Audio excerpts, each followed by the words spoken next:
জাদুর সাইকেল ও লাঠি।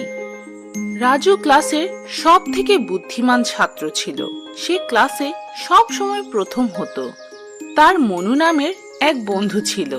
মনু ও রাজু একসাথে স্কুলে যাওয়া আসা করত। রাজু, আমাদের স্কুল আমাদের বাসা থেকে কত দূর, কত হাঁটতে হয়, আমি তো ক্লান্ত হয়ে যাই।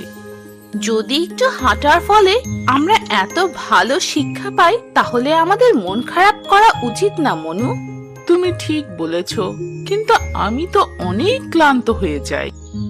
আচ্ছা, তাহলে এই কথা, আমি একটি সাইকেল পাওয়ার চেষ্টা করব। যদি সাইকেল থাকে তাহলে আমরা সেটাই করে সহজেই স্কুলে যেতে পারবো আর ক্লান্তও হব না, তাই না?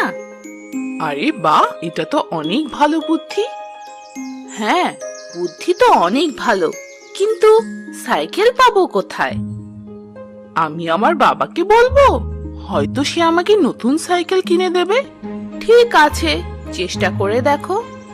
বাবা, স্কুল অনেক দূর, আপনি আমাকে একটি সাইকেল কিনে দেন না, স্কুলে যাওয়া সহজ হয়ে যাবে। বাবা, ঘরের পেছনে আমার সাইকেল রাখা আছে, তুমি সেটা নাও। কিছুটা পুরানো, কিন্তু তোমার কাজে লাগবে। অনেক ধন্যবাদ বাবা। মনু খুশি হয়ে তার বন্ধুর কাছে যায়। পরদিন থেকে তারা সেই সাইকেলে স্কুলে যাওয়া শুরু করে। আরে বাহ, অনেক ভালো লাগছে, তোমার বাবা আসলেই অনেক ভালো। হ্যাঁ, তুমি ঠিক বলেছ, বাবা অনেক ভালো, কিন্তু এত ভালো না। দেখো, এই পুরানো সাইকেল দিয়েছে, কত দেরি হচ্ছে, এর থেকে ভালো আমরা হেঁটেই চলে যেতাম, কি বলো? তারা স্কুলে যাচ্ছিল, রাস্তায় হঠাৎ সাইকেল নষ্ট হয়ে যায়। আরে, আমার এই সাইকেলের কি হলো? এটা চলছে না কেন? মনু, ওই দেখো, কত বুড়ো মহিলা, অনেক ক্ষুধার্ত আর দুর্বল দেখাচ্ছে তাকে। তুমি এখানে দাঁড়াও, আমি তাকে টিফিন দিয়ে আসি। মনে হয় সে অনেকদিন কিছু খায়নি। আচ্ছা, আমারটাও নিয়ে যাও। কিছুক্ষণ পর সাইকেল ঠিক হয়ে যায়। মনু ও রাজু তাদের টিফিন বুড়ির কাছে রেখে সেখান থেকে চলে যায়। এরপর মাঝে মাঝে তারা সেই পথে যাওয়া আসার সময় বুড়িকে খাবার দিয়ে যেত। এই বুড়িকে আমার অনেক ভালো লাগে, বেচারি আগের থেকে একটু সুস্থ হয়েছে। মনে হয় সে একদম একা থাকে, তার কেউ নেই। চলো, অনেক দেরি হয়ে গেল। এভাবেই কিছুদিন চলতে থাকে। হঠাৎ একদিন আবার ঠিক বুড়ির ঘরের সামনে সাইকেল নষ্ট হয়ে যায়, আর এবার সাইকেল ঠিক হচ্ছিলই না। হঠাৎ বুড়ি তার ঘর থেকে বেরিয়ে আসে। কে? আরে তোমরা ওই ছেলেরা না, যারা প্রতিদিন এখানে খাবার রেখে যাও? এখানে আসো, আমার কাছে আসো। রাজু আর মনু ভয় পেয়ে যায়। এই বুড়িকে তো আমার খুব ভয় লাগছে। ভয় পাও কেন? দাঁড়াও, আমি কথা বলছি। রাজু বুড়ির কাছে যায়। বাবা, তোমাদের অনেক অনেক ধন্যবাদ। জানো, তোমাদের প্রতিদিন দেখতাম, কিন্তু এত দুর্বল ছিলাম যে কোনো সাহায্য করতে পারতাম না। এটা তোমার পুরনো সাইকেল না? এ নিয়ে চিন্তা করো না, বলো তোমার কি চাই, আমি তোমাকে দেব। আপনি আমাদের দেবেন? সেটা কিভাবে? আপনার কাছে তো কিছুই নেই। আছে বাবা, আমার কাছে জাদু আছে, দাঁড়াও এক্ষুনি দেখাচ্ছি। বুড়ি তার লাঠি ঘুরায়, আর হঠাৎ সাইকেল উঠতে থাকে এবং একদম নতুন হয়ে যায়। সাইকেলের রং একদম সোনালী ও সুন্দর হয়ে ওঠে। আরে এটা কি? এটা তো উঠছে, আমরা কি এটায় বসে উঠতে পারবো? হ্যাঁ হ্যাঁ, কেন না, এটা আমার তরফ থেকে তোমাদের জন্য উপহার। এটা রাখো, যখন চাইবে চলবে, আর যখন চাইবে এই সাইকেল আকাশে উড়বে। ধন্যবাদ দাদিমা। ধন্যবাদ দাদিমা। দুজনেই অনেক খুশি হয় এবং তাদের উড়ন্ত সাইকেলে বসে সব সময় সময় মতো স্কুলে পৌঁছায়। জাদুর সাপ। চন্দন জঙ্গল থেকে কিছু কাঠ কেটে তার ঘরে ফিরছিল। রাস্তায় সে একটি কুয়া দেখতে পায়। খুব পিপাসা লেগেছে, একটু পানি খেয়ে নেই। আরে এই কুয়ায় তো রসিই নেই, কিভাবে পানি খাবো? চন্দনের খুব পিপাসা পেয়েছিল। এখন কি করব? তখনই তার সামনে একটি নাগ এসে পড়ে। আরে এত বড় সাপ! হে ঈশ্বর, এটি আমাকে এবার কামড়ে দেবে। কেউ আছেও, আমাকে বাঁচাও। চিন্তা করো না, আমি তোমায় কামড়াবো না। আসো আসো আমার সাথে। তোমার পিপাসা পেয়েছে না? হ্যাঁ, পানি তো পান করতে হবে। তুমি কিভাবে বলতে পারো? আমি তো কখনো সাপকে কথা বলতে দেখিনি। আসো আমার সাথে। সাপ চন্দনকে নিয়ে আবার কুয়ার কাছে গেল আর নিজে একটি রশি হয়ে গেল। আরে এটা কি? সাপ রশিতে পরিণত হয়েছে। চন্দন রশি বালতিতে বেঁধে পানি উঠালো আর তার তৃষ্ণা মেটালো। আরে বাহ, তুমি তো সত্যিই জাদুর সাপ দেখছি। হ্যাঁ, আমি জাদুর সাপ। যখন চাই আমার রূপ বদলাতে পারি।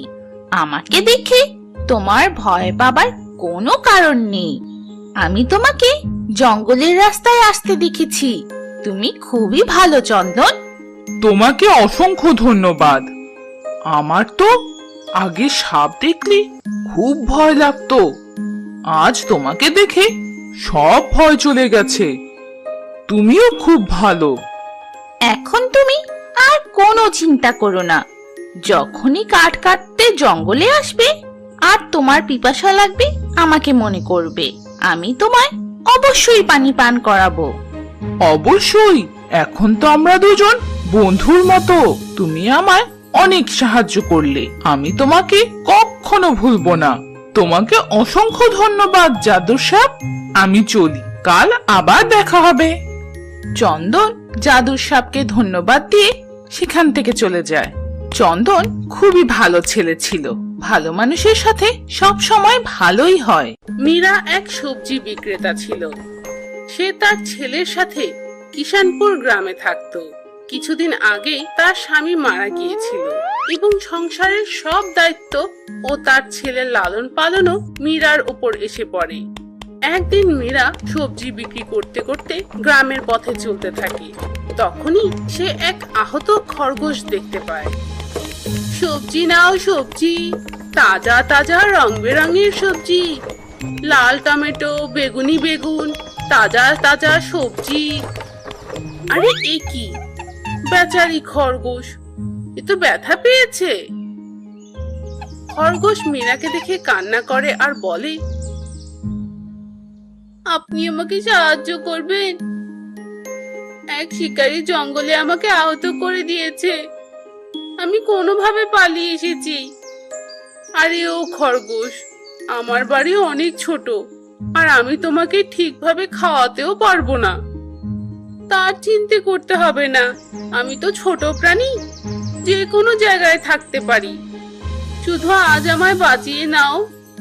খরগোশের এমন কথা শুনে মীরা তাকে তার বাড়িতে নিয়ে যায়। মীরা তাকে ওষুধ লাগিয়ে দেয় আর তাকে খাবারের জন্য গাজরও দেয়। কিছুদিন পর খরগোশ একদম ঠিক হয়ে যায়। মীরা অনেক কাজ করত, যেমন সবজি লাগানো, আবার সবজি তুলে গ্রামে বিক্রি করা। কিন্তু মীরা একা এসব কাজ করতে ক্লান্ত হয়ে যেত। অন্যদিকে তার ছেলেকেও স্কুলে নিয়ে যেতে হতো।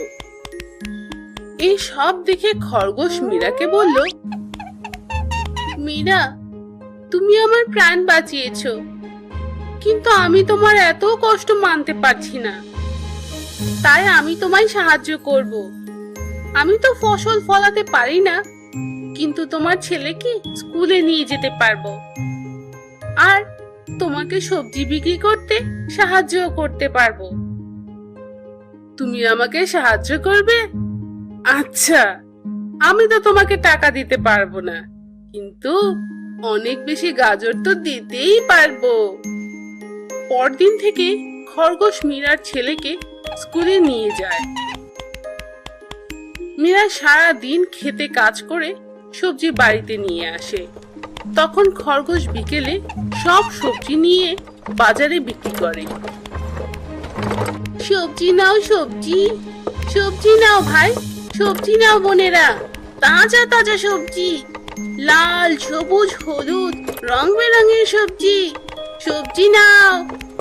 খরগোশকে এভাবে সবজি বিক্রি করতে দেখে সবাই অনেক মজা পায় এবং তার কাছ থেকে সবজি কিনতে শুরু করে। তখন থেকেই মীরার উপার্জনও বেড়ে যায়। মীরা অনেক খুশি হয়। অন্যদিকে মীরার ছেলের পড়াও চলতে থাকে। এভাবে প্রতিদিন খরগোশ যে লোকদের সাথে হাসি মজা করে সবজি বিক্রি করত এবং অন্য সময় আরাম করে বসে গাজর খেত। এভাবে মীরার খরগোশ সবজিওয়ালা খরগোশ নামে বিখ্যাত হয়ে যায়।